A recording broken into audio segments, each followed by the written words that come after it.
අපි අද කතා කරන්නේ ලදරුවන්ගේ බොහෝ විට දක්නට ලැබෙන රෝගී තත්ත්වයක් වන ටෝටිකෝලිස් රෝගී තත්ත්වය සම්බන්ධව. ටෝටිකෝලිස් කියන්නේ ලදරුවන්ගේ උපතේදී හෝ උපතට පසුව ගෙලේ මාංශ පේශියක් තදවීම හෝ කෙටවීම නිසා අසාමාන්‍ය ලෙස එක් දිශාවකට නමාගෙන හා තවත් දිශාවකට ඔළුව හරවාගෙන සිටීම. මෙහිදී ස්ටර්නොක්ලොයිඩෝමැස්ටොයිඩ් කියලා අපේ ගෙලේ මාංශ පේශී වර්ග දෙකක් තිබෙනවා. එතකොට ඔබේ දරුවාගේ දකුණු පස ස්ටර්නොක්ලොයිඩෝමැස්ටොයිඩ් මාංශ පේශිය තදවීමකට හෝ කෙටවීමකට ලක් වී තිබෙනවා නම් දරුවා දකුණු පසට හිස නමාගෙන වම් පසට හිස හරවාගෙන මේ ආකාරයට තමයි සිටින්නේ. මෙහිදී ස්ටර්නොක්ලොයිඩෝමැස්ටොයිඩ් මාංශ පේශියේ කාර්යභාරය වන්නේ එම දිශාවේ දැන් අපි හිතමුකෝ ගෙලේ දකුණු පස තියෙනවා නම් ස්ටර්නොක්ලොයිඩෝමැස්ටොයිඩ් පේශිය එම දිශාවට හිස නැමීම විරුද්ධ දිශාවට හිස හැරවීමත් තමයි එම පේශියේ කාර්යභාරය වෙන්නේ. එතකොට එම පේශිය තද වෙලා තියෙනවා නම් එක දිශාවකට හිස එම පැත්තට වැඩිපුර නැමිලා අනිත් දිශාවට හැරිලා තමයි තියෙන්නේ. ඒතකොට මෙම රෝගී තත්ත්වයේ රෝග ලක්ෂණ විදිහට අපිට හඳුන්වන්න පුළුවන්.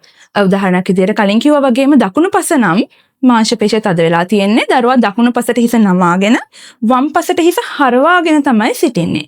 ඒ වගේම ගෙලේ චලන පරාසය දරුවාගේ අඩුවීමක් අපිට නිරීක්ෂණය කරන්න පුළුවන්. ඒ වගේම ගෙල අපි දරුවාගේ හිස සැහැරවීමේදී දරුවාට වේදනාවක් ඇතිවීමත් දක්නට ලැබෙනවා. ඒ වගේම ඔබ දරුවාගේ ගෙල ඇල්ලුවොත් දක්නට ලැබෙනවා එක පැත්තක මාංශ පේශී තද ගතියක් හෝ ගැටිති ස්වභාවයක් අපිට ඇඟිල්ලට අහු වෙනවා.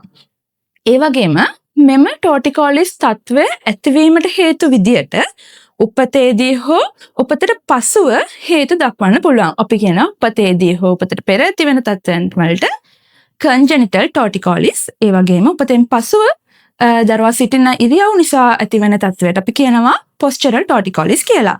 උපතේදී හෝ උපතට පෙර දරුවා බඩේ මවගේ ගර්භාෂයේ සිටින විට දරුවා සිටින ඉරියව්ව නිසා දරුවාගේ මෙම තත්ත්වය ඇතිවෙන්න පුළුවන්. ඒ වගේම උපදින අවස්ථාවේදී ගෙලේ පේශියක් ඇදීමට ලක්වීම නිසාත් මෙම ටෝටිකෝලිස් තත්ත්වය ඇතිවන්න පුළුවන්. ඒ වගේම පොස්චරල් ටෝටිකෝලිස් කියන්නේ දරුවා නිතරම සිටින ඉරියව්වක් නිසා ඇතිවන වර්ධනය වේ හැකි ටෝටිකෝලිස් තත්ත්වයේදී දරුවන් නිතරම එකම දිශාවකට හරවාගෙන සිටීම නිසා මෙම තත්ත්වය ඇති වෙන්න පුළුවන්. විශේෂයෙන්ම මව දරුවාට එකම දිශාවකට හරවාගෙන කිරි දෙනවා නම් මෙම තත්ත්වයක් වර්ධනය වීමට හැකියි. ඒ වගේම දරුවා නිදා සිටින ඇඳේ එකම පැත්තකින් පමණක් ජනේලයක් හෝ සෙල්ලම් බඩු වගේ තියෙනවා නම් දරුවා ඒ දිශාවට වැඩිපුර නැඹුරුතාවයක් දක්වනවා බලාගෙන සිටින්න. ඒ වගේ අවස්ථාවලදී මෙවැනි තත්ත්වයක් පැන නගින්න පුළුවන්.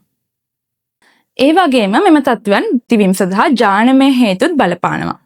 මෙවැනි රෝග ලක්ෂණ මං හෙත කියන ලද රෝග ලක්ෂණ ඔබේ දරුවා තුලත් ඔබට දකින්න ලැබෙනවා නම් අනිවාර්යෙන් භෞතික චිකිත්සක ප්‍රතිකාර සඳහා යොමු විය යුතුයි. මෙහිදී භෞතික චිකිත්සකවරයා දරුවාට නිසි ප්‍රතිකාර සිදු කරන අතරම දරුවාට නිවසේදීම දෙමව්පියන් සහ භාරකරුවන්ට කළ හැකි ව්‍යායාම සහ අවවාද ලබා දීම සිදු කරනවා.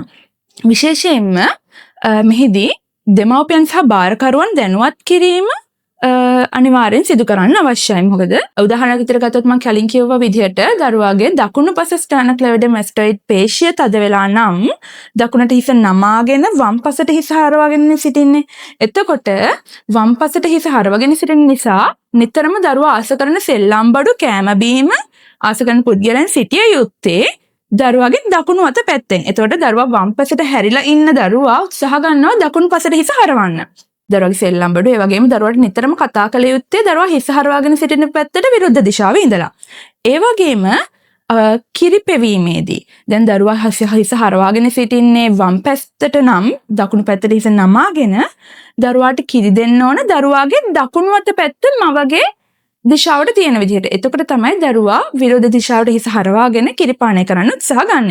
ඒ වගේම දරුවා වඩා ගැනීමේදී දරුවාගේ හිස හැරවිලා තියෙන පැත්තට විරුද්ධ දිශාව පිටතන ඉන විදිහට. ඒ කියන්නේ අපි හිතමුකෝ වම් පැත්තට දරුවා හිස හරවගෙන සිටිනවා නම් අනිවාර්යෙන් දරුවාගේ දකුණු අත පැත්ත එළියට එන විදිහට තමයි දරුවා වඩා ගන්න ඕන. එතකොට තමයි දරුවට පහසුවෙන් අනිත් පැත්ත කියන්නේ දරුවා හිස හරවාගෙන සිටින පැත්තට ප්‍රතිවිරුද්ධ දිශාවට හැරිලා වටපිටාව නිරීක්ෂණය කිරීමට හැකියාව ලැබෙන්නේ. එතකොට මෙවැනි ක්‍රියාමාර්ග ගත යුතුයි ඔබේ දරුවාත් එක් දිශාවක් පමණක් හැරිලා නමාගෙන සිටිනවා නම්. ඊට අමතරව මෙවැනි තත්ත්වයක් වර්ධනය වීමට ප්‍රථමව ඔබ කළ යුතු වන්නේ දරුවාව එකම දිශාවකට හරවාගෙන තබා ගැනීම නුසුදුසු. ඒ කියන්නේ සාමාන්‍ය දරුවෙක් ඔබේ දරුවාගේ එවැනි ටෝටිකොලිස් තත්ත්වයක් නැතිනම් එවැනි තත්ත්වයක් ඇතිවීම වළක්වා ගැනීමටයි දැන් මම මේ කියන දේවල් කරන්න ඕනේ. ඒ කියන්නේ දරුවාට එකම පැත්තට සිට කිරි දෙීමත් නොකළ යුතුයි. ඒ වගේම එකම දිශාවකට සෙල්ලම් බඩු ඒව තැබීමත් සිදු නොකළ යුතුයි. ඒ කියන්නේ දරුවාව මාරුවෙන් මාරුවට කිරි දෙන පැත්ත වෙනස් කරන්න ඕනේ. දරුවාගේ ඇඳේ එක පැත්තකින් නම් ජනේලය තියෙන්නේ දරුවා නිදාසින පැත්ත මාරු කරන්න ඕන සෑම විටම. එතකොට එක පැත්තක් බලාගෙන සිටීමෙන් වැළකීලා සිටිනවා. මෙවැනි තත්වයන් සාමාන්‍ය හොඳ දරුවෙකුගේ වර්ධනය වීම වළක්වා ගැනීමට තමයි ඒ දේවල් කරන්න ඕන. නැත්නම් ඉහත මම කියපු ලක්ෂණ තියෙන දරුවෙකුගේ නම් හිස හරවාගෙන සිටින පැත්තට විරුද්ධ දිශාවේ සිට තමයි මම කියපු දේවල් කරන්න අවශ්‍ය වන්නේ.